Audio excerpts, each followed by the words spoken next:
Bonjour tout le monde. Aujourd'hui est la fête nationale du Québec.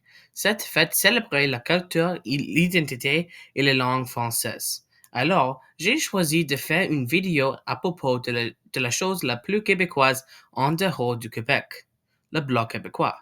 Plus spécifiquement, l'histoire entière du parti. Le parti est établi en 1993 parce que les Québécois n'étant pas contents avec le Parti conservateur, alors qu'il était un gouvernement en cette année. Pourquoi? Parce que les Québécois pensent que le Parti conservateur ne s'inquiétait pas pour les Québécois. C'est parce que l'échec de Meech Lake Accord. Le premier ministre, Brian Mulroney, a voulu que le Meech Lake Accord servait à faire les Québécois contents avec la Constitution du Canada, alors que le Québec était la seule province à ne pas supporter l'accord avec la nouvelle Constitution en 1982. Lorsque le Bloc québécois s'est séparé du Parti conservateur, le Bloc est plus au gauche, mais quelques membres étaient libéraux. La première élection à laquelle le Bloc québécois participait était l'élection de 1993. L'élection était un succès. Le parti a gagné 54 sièges dans la Chambre des communes. Les libéraux gagnent l'élection, mais les conservateurs perdent la plupart de leurs sièges. Ils gagnent seulement 2 sièges, avec sa nouvelle chef, Kim Campbell, qui a perdu son siège. La plupart des sièges conservateurs sont devenus réformistes, un autre nouveau parti, qui a gagné seulement 52 sièges, ce qui signifiait que le Bloc québécois était l'opposition officielle dans la Chambre. Son chef, Lucien Bouchard, a laissé son poste en 1996. C'est parce qu'il veut courir par la poste du premier du Québec cette année et il a gagné et est devenu le premier du Québec 13 jours après sa retraite de son poste au chef du Bloc québécois. Il est remplacé à la tête du Bloc québécois par Gilles Duceppe. Gilles Duceppe dirige le Bloc québécois en l'élection suivante avec 1997. Cette réélection voit le Bloc perdre 6 sièges dans la Chambre et réformiste gagner 10, dépassement le Bloc pour opposition officielle. Maintenant que le Bloc québécois n'était pas l'opposition officielle, le Bloc a eu le temps de penser à propos de ce qu'il représente. Ils ont une partie de gauche. Ils veulent plus de droits pour LGBTQ, abolition de la monarchie et, plus important, le souverainiste québécois.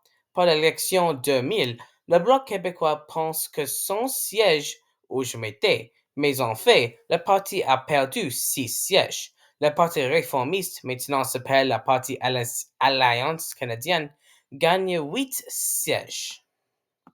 Seulement 2 années passées depuis la dernière élection jusqu'à la suivante élection en 2006. Mais le Bloc a perdu un siège en ce temps et est descendu à 53 sièges. Et à l'élection 2006, il perd 2 sièges et descend à 51 sièges. Encore une fois, la dernière élection était 2 années avant la suivante élection. Cependant, avant la suivante élection, le Bloc perd 5 sièges, descendu à 14-8 sièges dans la Chambre. Ils gagnent un siège dans la suivante élection, accédant à 14-9 sièges. Les conservateurs gagnent cette élection, mais ils ne gagnent pas une majorité. Alors, le chef du Parti libéral, Stéphane Dion, tentait de former un gouvernement avec assistance de NPD et Bloc québécois. C'est fait le Canadien en couleur et Stéphane Dion résigné de son poste et a été remplacé par Michael Ignatieff. La suivante élection était en 2004. Son chef, Gilles Duceppe, était quand même le chef et quand même populaire avec les Québécois. Dans cette élection, il donne justification pour sa popularité en gagne 21 sièges dans la Chambre, augmentant son siège à 54 sièges, la plupart dans leur histoire. Monsieur Ignatieff tentait de forcer une vote de défiance dans le gouvernement de Stephen Harper. En 2011, c'est finalement passé. Derrière, Ignatieff libéraux votaient pour, Jack Layton en PD pour voter pour, et Gilles Duceppe Bloc québécois votait pour. Cependant, voter pour s'est retourné contre lui en le bloc parce qu'il gagnait seulement 4 sièges. Oui, 4 sièges dans la Chambre entière. Il est aussi retourné contre lui en les libéraux parce qu'il gagna seulement 34 sièges. Et pour le premier temps de l'histoire, dans l'histoire canadienne, les libéraux n'étaient pas en le gouvernement ou l'opposition officielle. Mais c'est bénéficié pour le NPD parce qu'il gagne 103 sièges et est l'opposition officielle pour le premier temps dans l'histoire. Avant la suivante élection en 2015, le Bloc québécois perd la moitié de ses sièges. Deux de ces sièges sont perdus. Un nouveau parti s'appelle Force et démocratie. Ces partis a concouru en suivante élection, mais il ne gagne pas un siège. Alors que le Bloc gagne 8 sièges et est descendu à 10 sièges dans la Chambre. Le NPD, qui gagne une grande majorité des sièges au Québec, a quand même un peu siège dans les provinces, mais pas même en 2011.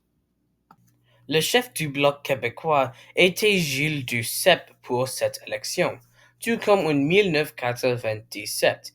Mais après la défaite du Bloc québécois en 2011, Gilles Duceppe résigné de son poste. Il était succédé par Viviane Barbeau pour 7 mois jusqu'à elle était succédée par Daniel Paillet. Il était le chef du parti pour 12 années jusqu'à il était succédé par le président du parti, Mario Beaulieu. Beaulieu était le chef du parti quand Gilles Duceppe a démissionné de son poste en 2015. Après sa successeur, Marine Ouellet, Beaulieu était le chef jusqu'à 2018, jusqu'à Yves-François Blanchet devenu le chef. La première élection, Monsieur Blanchet était le chef pour, étant en 2019. Cette élection a vu le Bloc gagner 22 sièges. Cette élection était le plus grand succès pour le parti depuis 2008. Le Bloc aussi expulsé le NPD presque complètement avec le NPD, gagne seulement un siège au Québec. Pour la première fois depuis 2008, le Bloc québécois était en troisième endroit dans la Chambre. La suivante élection était en 2020 et Justin Trudeau a voulu une élection tôt parce qu'il pense qu'il gagnerait l'élection facilement. Alors qu'il gagnait l'élection, il ne gagnait pas une majorité, seulement gagne 5 plus sièges.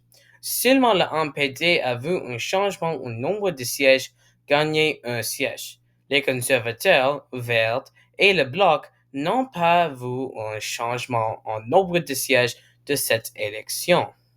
Après cette élection, la suivante élection était en 2025. Cette élection a vu personnes à voter pour les deux grands partis, les libéraux et les conservateurs.